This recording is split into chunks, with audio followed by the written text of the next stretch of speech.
Welcome back. As we've been mentioning, impact investing is a new approach in getting more dollars into our communities in areas like housing and community-led economic development. I'm joined by local leaders Beth, Lauren, and Deb to discuss how you can get involved. Thank you once again for joining us. Thank you. So, this is kind of outside the box for a lot of people. We're used to donations, philanthropic dollars. We're used to investments. This brings them both together for good. In a nutshell, yes. Yeah. And traditionally, old school, you made your money over here and you gave it away over here.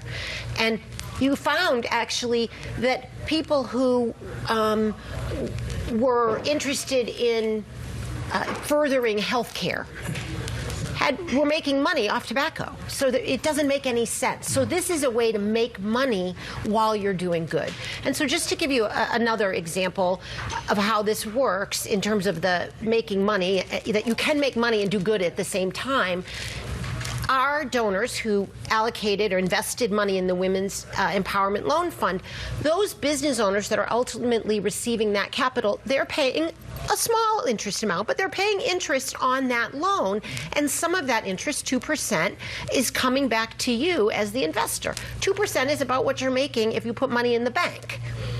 And so, you're making a similar to fixed income investment. And you're making that investment into the community. And you're making that investment into the community. Another broader look, our job at the Jewish Community Foundation, we steward charitable capital for 1,000 or so families, organizations. We manage endowments and operating reserves for 80 nonprofit organizations. Many you've heard of. Mm-hmm. Most of them are secular organizations, as I said. And our job is to take care of those assets. And we give donors and organizations many options broadly about how they would like to invest those dollars across asset classes, public, private, et cetera. And one of those options is an impact investment pool. And it does invest beyond San Diego because it's diversified. It has public equities and the like. But in 2019, it was our highest performing option. And even while it has investments in affordable housing, it has investments in clean energy. It was involved in the past year in advocating with corporations around solutions to the opioid crisis, and it's still providing a competitive rate of return. So and your investors get to choose where the money goes? The donors get to choose more or less within our options. Mm-hmm. And we do have an investment committee that oversees it all and so forth. I mean, we steward almost $600 million, so it's a sophisticated investment processes. But for donors who are interested in impact investing, we're providing more and more options for them to be able to do that. And how can they get in touch with you? If somebody's watching right now and they want to be an impact investor. So the best thing is to go to the Jewish Community Foundation's website at jcfsandiego.org. You can contact me. My email address is at my bio on the website, and we also have a page under resources about impact investing. Okay. And when it comes to borrowers, how does that vetting process work?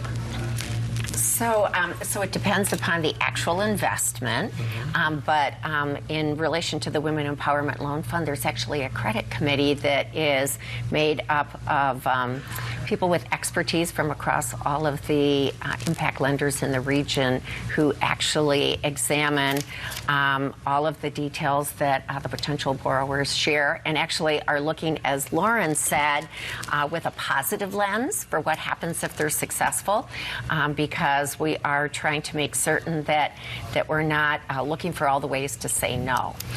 And maybe just adding into Beth's comment about like all the different ways you can invest in the Women Empowerment Loan Fund, in addition to some of the more traditional investors that you might think of.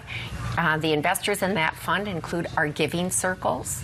It includes nonprofits who had cash reserves that they wanted to invest into the fund that aligned with their work. So we have individuals who are just individually investing in the fund. So lots of ways that people can get involved. And I think that that's really it's really important to try and open up all the portals so that as many people and organizations have the opportunity to put their resources that need to have a return on that investment into a place that aligns with their values. And that's really what this is about, is like, how do you, vote your values with your dollars? Mm-hmm. And so it's pushing them in those directions. I see. Okay. And go ahead. No, I was going to say, I think, we all thought it was important to have skin in the game. So, we're invested in the Women's Empowerment Loan Fund as well. Because you've chosen to have your dollars Because I've chosen to as one of the options. Right, because supporting women and girls is important to me. Yeah. And I know that supporting women and girls makes a difference in our community. So anybody from a private citizen to a company to a corporation could do this? Yes. With you, correct? Absolutely. And you're probably always looking for people. We are always interested in more new donors who are interested in making a difference in San Diego, whether they want to make grants or investments. We are here to help them. And you guys all work so well together, and I can tell just doing the show with you guys today that it's really a collaboration, and you all work very well together. Absolutely. I've sent people over. I've sent people to Beth, and Beth has sent people to me. And likewise with Debbie, I was at her the borrower fair.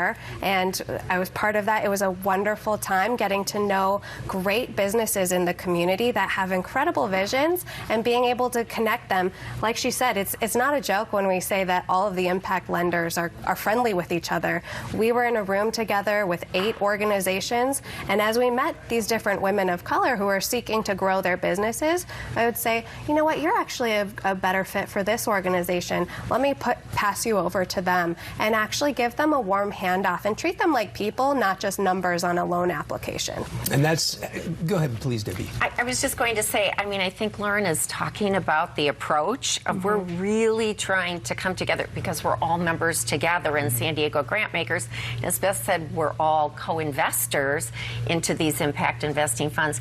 We're seeking to try and wrap ourselves around our communities to really bring everything we have to help make every aspect of our community throughout the region as successful as possible. So, one thing I think about is that, there's no wrong door. You could talk to any of us, and we'll help make sure that we get you to the right place.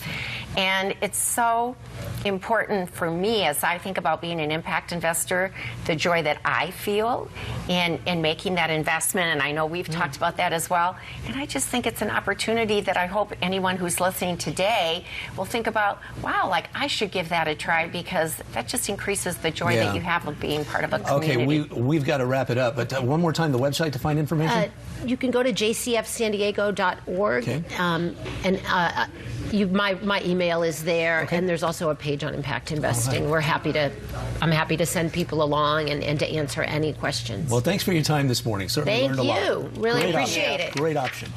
All right, that's it for this edition of San Diego People. Join us tonight for the KUSI News at 6, 10, and 11.